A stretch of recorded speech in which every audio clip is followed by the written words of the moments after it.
Ngayong araw, ito pupunta ako sa aking pinsan. Tumulong ako kasi meron kami ilagay dito. Gumawa kami ng yung fish pan. Hindi ko alam anong Tagalog ito. Ito sa amin, nagawa kami kasi mahal yung mga plitonon ngayon, mga isda sa market. Ito yung ginagawa namin ngayong araw. Tulong-tulong kami kasi ito namin ilagay yung mga siklaseng yung isda, yung hindi ko alam anong mga pangalan na ibang pangalan. Ito guys, yung mga area ito, merong ilagay itong yung hose, hindi ko alam anong Tagalog itong hose. Bisaya ito. Yung area dito, maganda dito puntahan kasi malinaw, walang taong magulo-gulo sa yung area. Ito yung area sa aking pinsan. Ito yung ginagawa kasi naisip niya kasi mahal yung isda sa market.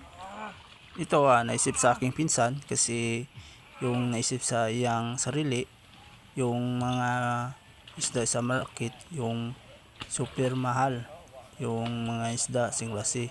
Ang isip niya kaniya, gumawa sa yung malaki yung area, yung fish pan. Itong fish pan, hindi ko alam ang Tagalog ito. Ito guys, yung mga kaibigan ko, pinsan, punta sila dito kasi maganda daw. Itong area, merong tubig, yung tawag na tubod. Hindi ko alam ang Tagalog ng tubod, sa Bisaya na yung ng tubod. Ito mga pinsan ko, tulong kami, share my blessing.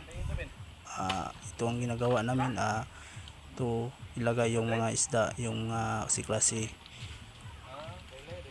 Guys, pasensya sa boses ko, yung boses ko hindi masyadong malakas kasi yung dito sa aming lugar yung umuulan araw-araw, hindi masyadong maganda akong boses.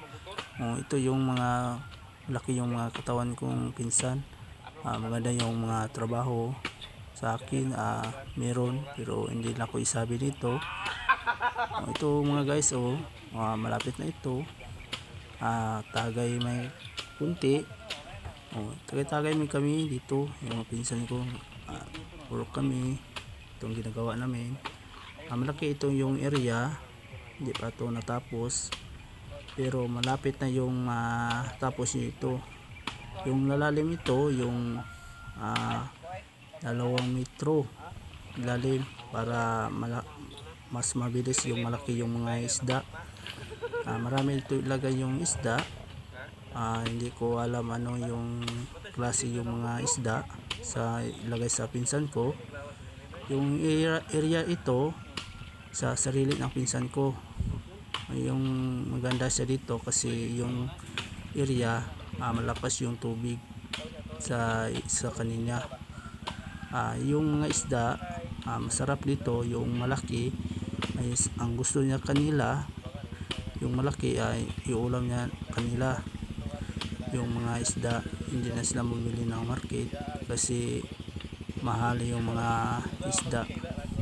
Kasi ito tipid-tipid daw sa sarili kasi yung sa panahon ngayon mahirap kasi mahal yung mga plitonon sa Pilipinas.